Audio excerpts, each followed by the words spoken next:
They noticed her because she didn't fidget. While others shifted from foot to foot, grumbled about delays, or stared at glowing screens, the woman simply stood still, composed, and quiet. Her hair, streaked with silver, was pulled back in a tight bun. Her coat was clean, her boots modestly worn. She could have been anyone, a grandmother, a retired teacher, someone on her way to a dull appointment. But there was something about her silence that unsettled people. At the security checkpoint inside the Department of Defense building, Officer Derek Mills scanned the line with bored authority. His eyes landed on the woman and stayed there a beat too long. She looked too calm, too centered. "Ma'am," he called, "step forward, please." She obeyed without hesitation, lifting her worn duffel and presenting an outdated ID. That's when everything began to shift, not loudly, but with the slow, steady unraveling of a secret too long kept. If stories like this move you, subscribe to hear more voices history nearly erased. And tell us in the comments, have you ever misjudged someone at first glance? We want to hear your story.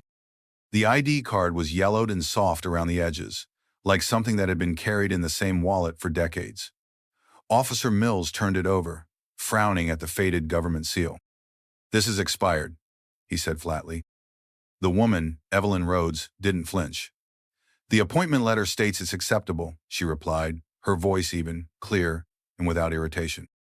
She reached into her coat and handed him a folded page with a government letterhead. Mills barely glanced at it. He didn't like being challenged, especially not by someone who didn't seem impressed by his authority. "What's the purpose of your visit?" he asked. "I have an appointment," she said simply. "For what?" "It's personal." That was the moment things turned. He looked at her again, not with curiosity, but with suspicion. He waved over another officer. "Lorette," he called. "Secondary screening."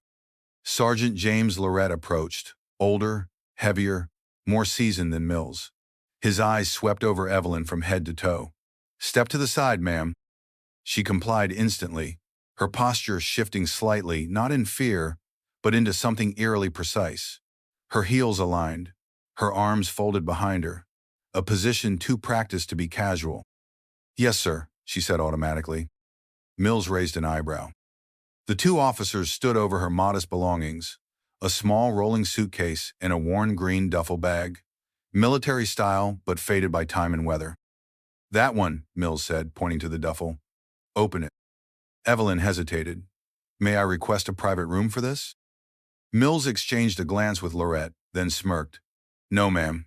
Open it here." Rain tapped steadily against the tall windows behind them, the building's fluorescent lights turning it into a shimmer of gray on glass. Around them, the line of waiting visitors shifted uncomfortably, sensing something unfolding. Evelyn set the bag on the cold metal table. Her hands moved slowly, with reverence. She unzipped it halfway, then stepped back. "I would prefer privacy," she repeated, quieter now. "And I would prefer cooperation," Mills shot back. "We can do this here, or we can take you somewhere you'll wish you had." There was no threat in Evelyn's face, just calculation. Like she had heard worse, survived worse, and already decided that Mills wasn't worth her resistance. "Very well," she said at last. Mills pulled on a pair of latex gloves with unnecessary flair. The snap echoed through the room. A few people in line began to watch more openly. Inside the bag were ordinary things: a bottle of prescription pills, a small address book, a letter held closed with a paperclip, a cloth-wrapped frame. Mills pulled each item out with a kind of careless efficiency that mistook precision for power. "What's this?" he asked, holding up the frame. "Please be careful with that," Evelyn said, the first trace of emotion slipping into her voice. He placed it down, not gently, but not roughly either. Lorette retrieved a small, ornate key from a side pouch. "Looks old," he remarked. "It is," Evelyn answered. "What's it open?" Mills asked. She paused. Something that should have stayed closed. That earned a laugh from him. Very mysterious. The items continued: an old coin, a dog-eared copy of Tennyson's poems, a sealed envelope marked VA Archives. He laid them all out in a neat row like trophies on display. "She travels heavy for someone going to a personal appointment," Mills muttered. Someone in the line whispered, "This feels wrong." His partner said nothing. Evelyn remained still, her eyes not on them, but on the crowd, as if preparing for something she had endured before, and waiting. By now, the checkpoint had become a stage. Not by design, but by tension. Commuters, contractors, and federal employees slowed their pace as they passed. Some paused with coffees in hand, others with phones discreetly angled. The woman at the center of it all hadn't raised her voice once, hadn't stepped out of line, and that only made people watch more closely. "Any weapons?" Officer Mills asked, though his tone wasn't procedural. It was bait. "No," Evelyn replied evenly. "Just what you've seen." "And this?" Lorette held up the letter with the VA archive seal. "What's in it?" "That's confidential." "Not anymore." He slid a finger under the flap. Evelyn's eyes flickered. Her hands were still clasped neatly in front of her, but her voice dropped half an octave. "I'd advise you not to open that." "Ma'am, you don't get to advise us." Mills turned to his partner. "Go ahead." Lorette hesitated just a second before peeling the envelope open. Inside were two folded documents, yellowed and marked Restricted Access, Class D. His brows creased. "This looks like military." "I told you," Evelyn said, still calm. "I have an appointment." "With who?" She didn't answer. Mills leaned on the table, speaking low but loud enough for the nearby onlookers to catch fragments. "You know, some folks like to pretend. They buy old uniforms, patches, medals, makes them feel important. But if you're lying to federal officers—" "I haven't lied," she interrupted. Her voice quiet but so precise it cut through his condescension. That stopped him for a beat. Then he straightened and turned to the duffel again. One compartment remained. "You've been dodging this one," he said, fingers resting on the final zipper. "Anything in here I should know about?" Evelyn took a breath. Her eyes locked onto the bag. "Please," she said, not begging warning. "That compartment is private." Mills gave a theatrical sigh. "You've had multiple chances to comply, and you've chosen to be difficult." "I've chosen dignity," she replied, and for the first time, her voice had a different weight to it. Not anger, not fear. Authority. Mills didn't like it. "Then we'll finish this the hard way." He grabbed the zipper. Before he could pull, a voice from the crowd interrupted. A woman in business attire stepped forward. "Excuse me," she said carefully. "You've already emptied everything." She's not resisting. "This seems excessive." Mills glared at her. "Security protocol, ma'am. Please step back." Evelyn gave the woman a subtle nod of thanks, then turned her gaze back to Mills. Her expression hadn't changed, but something beneath it had the way a sky changes before a storm you don't yet see. Lorette, still holding the restricted documents, shifted uncomfortably. "I can't find these codes in the system," he murmured to Mills. "What's that supposed to mean?" "They're real, but they're buried." Black file buried. Mills hesitated. Then, like a man doubling down rather than backtracking, he yanked the zipper open. He reached inside. His hand came out holding a thick, deep blue fabric, carefully folded and bound with a faded service cord. As he shook it loose, several audible gasps filled the lobby. It was a military uniform jacket, pristine despite its age, with insignia stitched in patterns that didn't match any known division. Medals adorned the breast, some recognizable, others not at all. Lorette's voice broke the silence. "What? What unit is this?" Mills turned the jacket around, mockery fading from his face. The name tag was old, frayed, but visible. RHOD's E. He looked up. "Is this yours?" "It was issued to me," Evelyn said. "For what? Some sort of costume?" She stepped forward. Her hands didn't tremble. "That uniform belonged to Ghost Squadron 49D, she said. "Classified airborne reconnaissance. Active 1,991 to 1,996. "That unit doesn't exist," Lorette replied. Evelyn's eyes didn't waver. Officially, for a moment, no one moved. The fluorescent lights buzzed above, rain ticked steadily on the tall windows, and Evelyn Rhodes stood unmoving. Her eyes locked on the uniform now unfolded across the table, her history exposed like contraband. Officer Mills stared at the jacket in his hands, visibly struggling to reconcile what he saw with what he assumed. The medals weren't ceremonial. The embroidery wasn't amateur. Even to his untrained eye, there was something wrong, or perhaps too right about it. "What is this?" he muttered, more to himself than anyone. Lorette, still holding the restricted files, leaned in closer. These markings, they don't make sense. Airborne pin, recon badge. But that one, he pointed to a dark, faded patch shaped like a raptor's wing. I've never seen that. You wouldn't have, Evelyn said simply. Ghost Squadron wasn't public. That's convenient, Mills snapped, trying to reclaim control. A lot of people claim to be from units no one can verify. Check the serial number, Evelyn said. It's stitched inside the inner lapel. It matches my ID. Lorette turned the coat gently and found the number. He pulled the old ID from his pocket and compared the two. They match, he said reluctantly. Still, Mills wasn't satisfied. Anyone could have sewn that in. This is all hearsay until we get real verification. Evelyn didn't respond. She just watched them handle the jacket too roughly for what it meant. Her eyes followed every movement, not with fear but with a growing weariness. Like she'd known this day would come. Like she'd been preparing for this moment her whole life. And still, it hurt. You know, Mills said, gripping the collar and lifting the coat toward the watching crowd, this is exactly why we have protocols. People walking in with mystery medals and big stories. Old war movies on repeat. Grand illusions. A few people in the gathered group laughed, but it was a nervous sound now, shallow and uncertain. She's not joking, someone said quietly, a man in the back of the crowd, older than the rest. He stepped forward just enough for his voice to carry. That patch, I've only ever seen it once. In a black and white photo from '95. Two people standing in front of a crashed MiG in Eastern Europe. One of them had that same insignia. Mills turned to the man. Who are you? Retired Air Force, Lieutenant Colonel, the man replied. I've seen enough to know that's no surplus store costume. The tension snapped another degree tighter. Lorette looked around. The room wasn't with Mills anymore. They weren't against him, but something had shifted. The mockery had lost its edge. The air smelled different now. Like reverence trying to crawl its way through disbelief. Mills cleared his throat and turned back to Evelyn. Fine, let's say, hypothetically, some of this is true. Why now? Why today?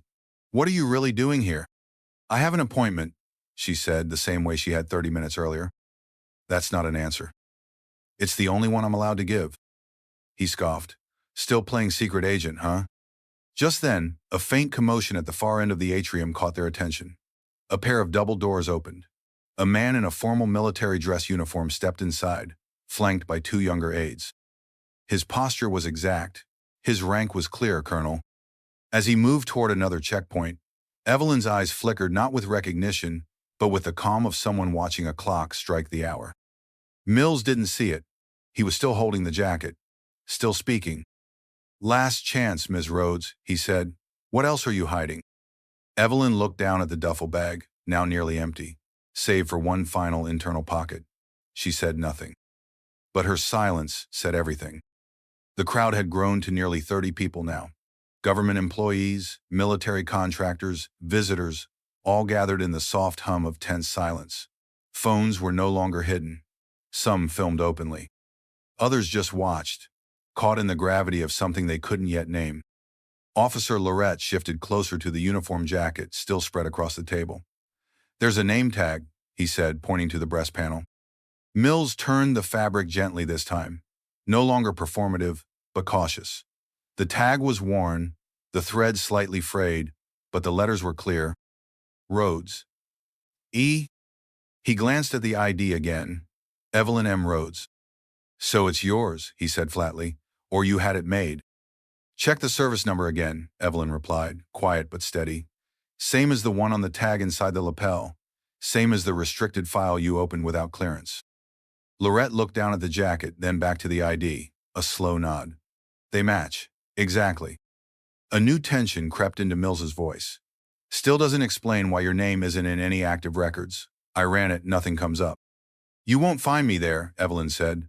My file was redacted in 1996. What's left of it lives in Tier 3 databases under cold compartment protocols. Lorette blinked.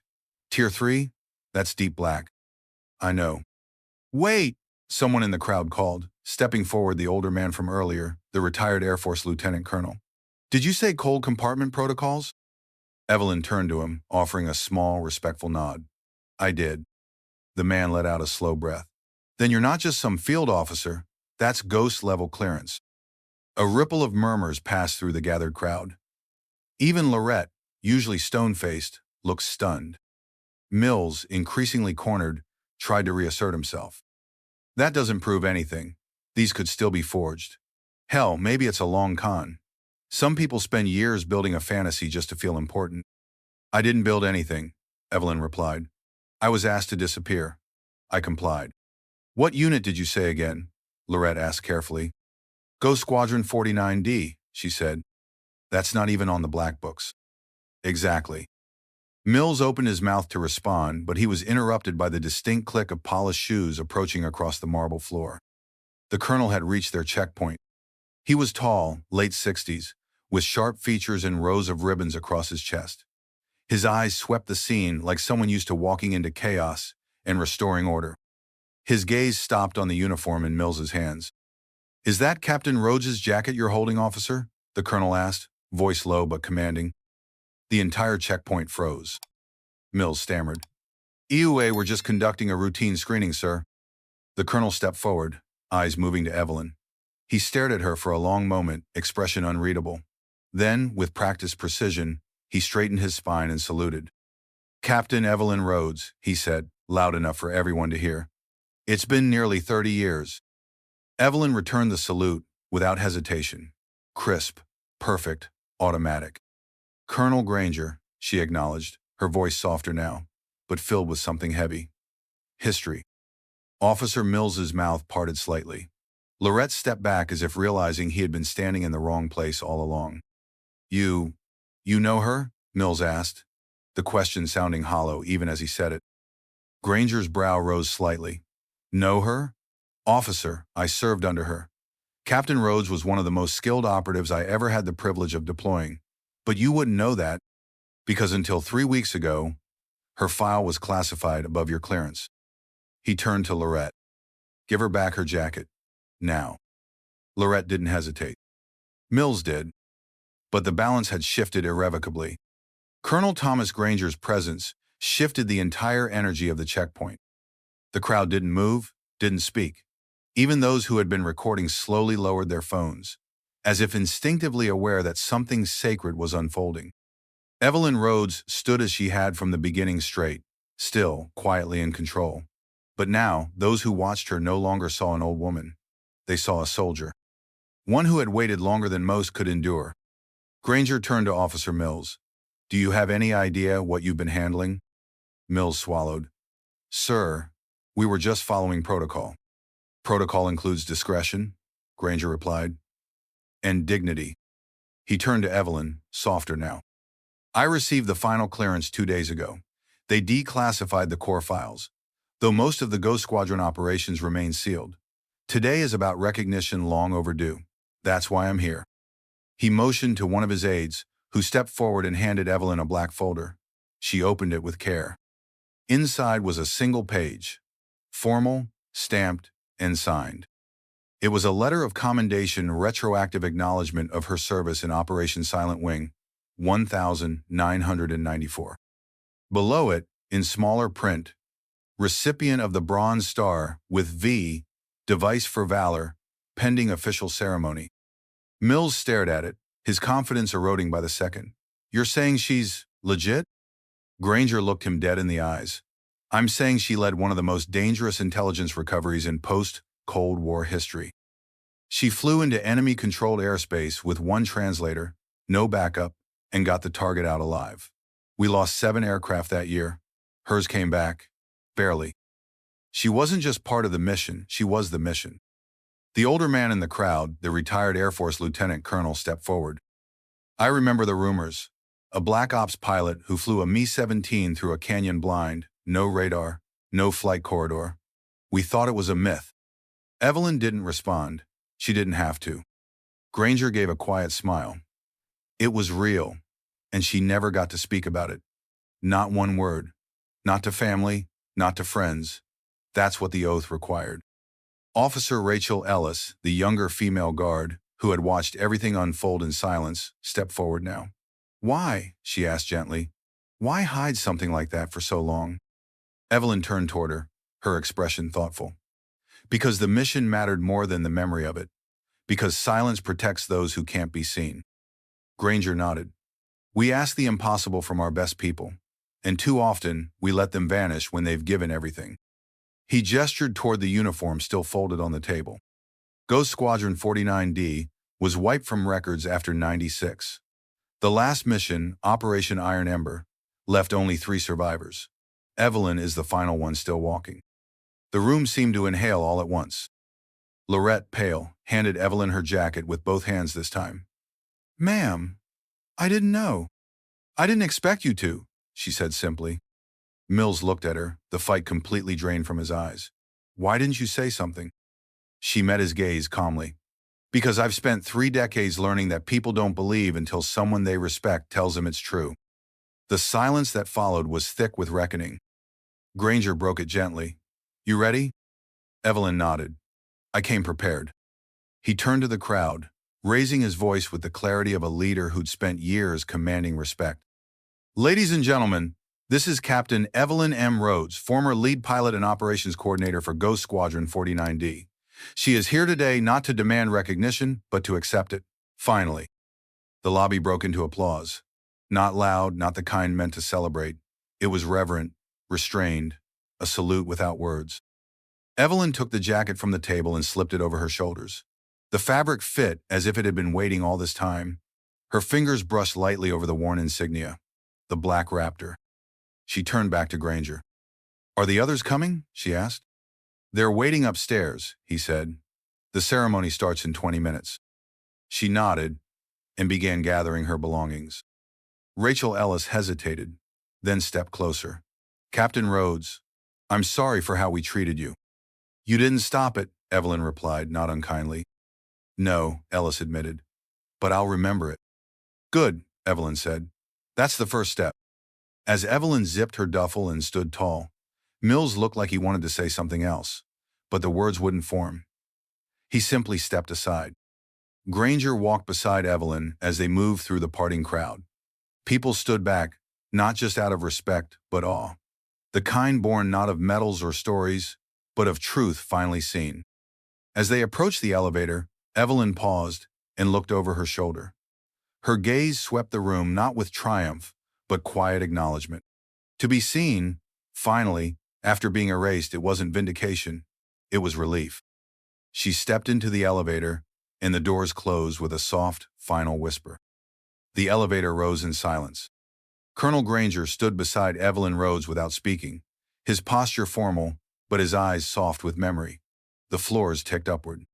25 years ago, they had flown in darkness across broken skies. Now they were rising, slowly, toward recognition that had been deferred longer than anyone should bear. When the doors opened, sunlight poured into the hallway beyond.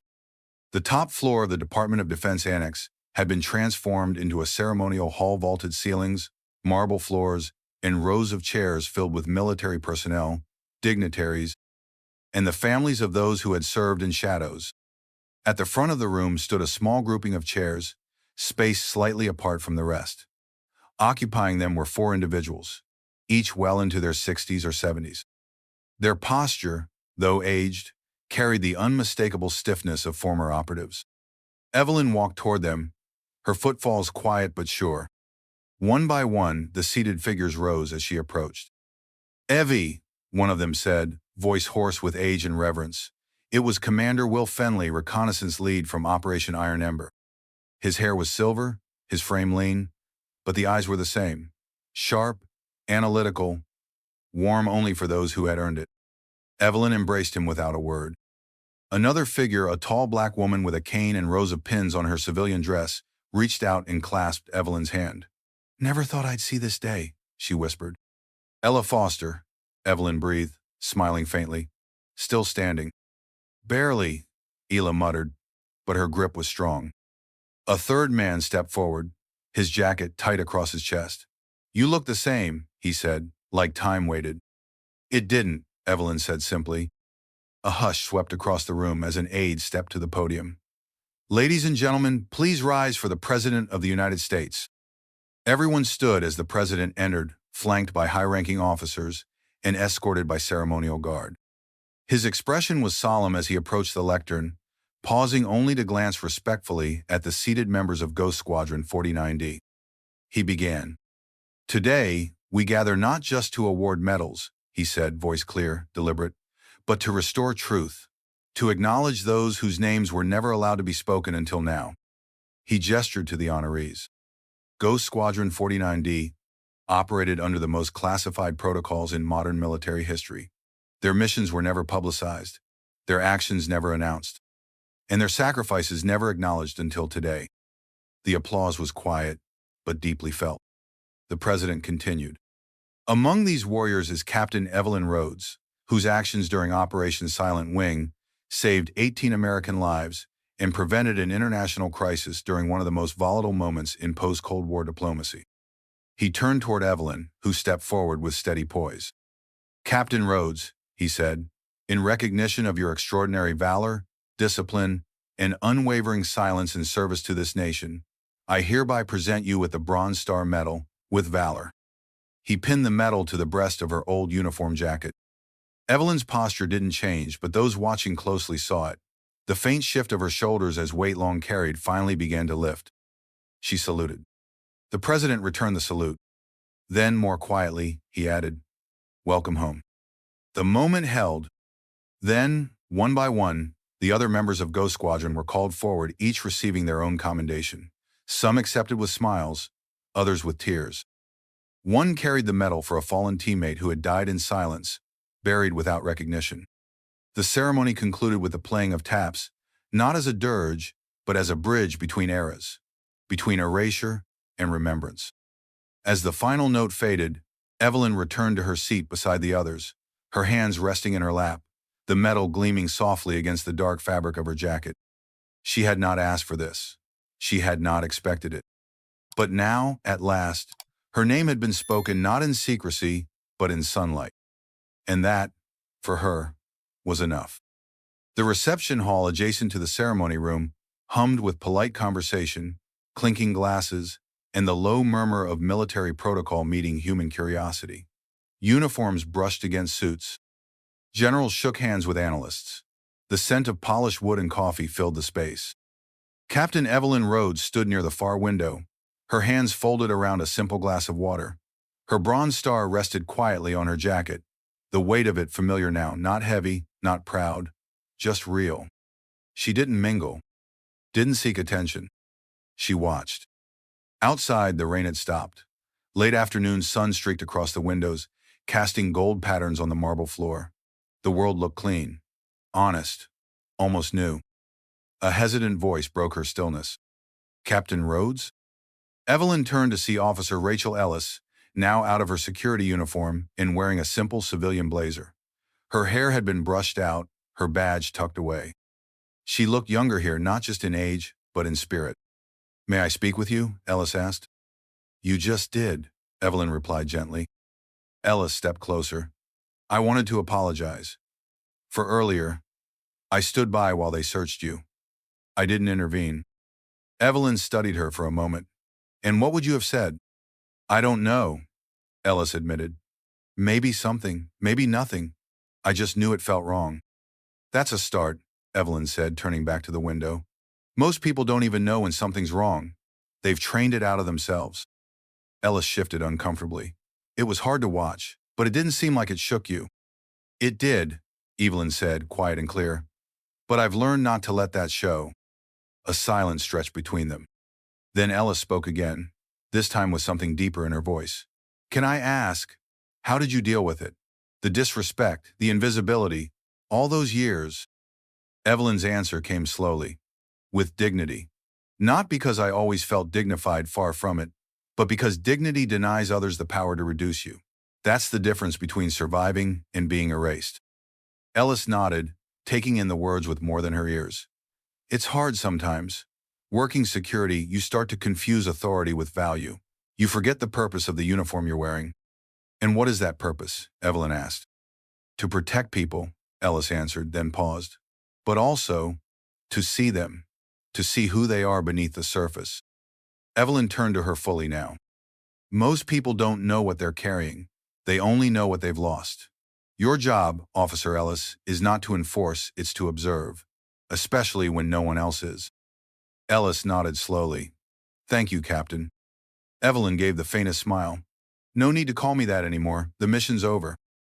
Ellis hesitated, then extended her hand. Thank you anyway, for everything. Evelyn shook it firmly. Remember this, she said softly. Service isn't always visible, neither is impact. But that doesn't make it any less real. As Ellis stepped away into the gathering, Evelyn remained by the window. Outside, the sun was sinking long shadows stretching across streets, freshly washed by the storm. She had lived in shadows for decades. Now, someone had seen her. That was enough. The marble lobby downstairs was nearly empty by the time Evelyn Rhodes stepped outside. The ceremony was over, the handshakes, the salutes, the long-awaited recognition all finished. She carried her duffel again, the weight no heavier than when she'd entered, but no longer mistaken. The sky had cleared. Late sun pooled across the pavement like melted gold. The building behind her with its towering glass and metal detectors now stood silent, unaware it had been a crucible just hours ago. Waiting by the curb was Officer Rachel Ellis, now in street clothes, her posture unsure but purposeful. Captain Rhodes, she called softly. Evelyn paused. Yes? I hope this isn't inappropriate, Ellis said, stepping closer, but would you mind if I walked with you, just for a while? Evelyn studied her not unkindly, just long enough to see what was behind the question. What for? She asked. I have more questions, Ellis replied. Not about operations, not about your file, just about what it means. To serve, to be quiet, to endure. Evelyn nodded once. Then walk. They fell into step side by side, their pace unhurried. Ellis didn't speak right away, and Evelyn didn't force it. Instead, they walked into the late afternoon light, two women from different worlds, one just beginning to understand the weight of silence, the other having carried it long enough to finally put it down. Behind them, the building's security checkpoint continued to process new arrivals, some important, some ordinary, all deserving of the same basic dignity that Evelyn Rhodes had spent a lifetime defending. But for now, she walked forward. Not as a forgotten soldier, but as someone who had been seen, at last. Captain Evelyn Rhodes reminds us that true service often happens in silence with no spotlight, no applause, and no promise of recognition. She stood tall not because the world celebrated her, but because she never forgot who she was, even when others dismissed her. In a world obsessed with status, titles, and visibility, Evelyn's story teaches us something deeply human. Dignity is not given, it's chosen, every day, through restraint, courage, and quiet purpose. There are people around us right now who have sacrificed in ways we may never know. Maybe they're not in uniform. Maybe they don't speak of their past, but they carry the weight of it in their silence. So before we judge, we must pause. Before we dismiss, we must consider. Because behind every quiet face, there might be a story like Evelyn's, waiting not to be celebrated, but simply seen. If this story moved you, please subscribe for more true, powerful stories about quiet strength and unspoken service. Tell us in the comments, have you ever met someone whose quiet presence hid something extraordinary? We'd love to hear your story.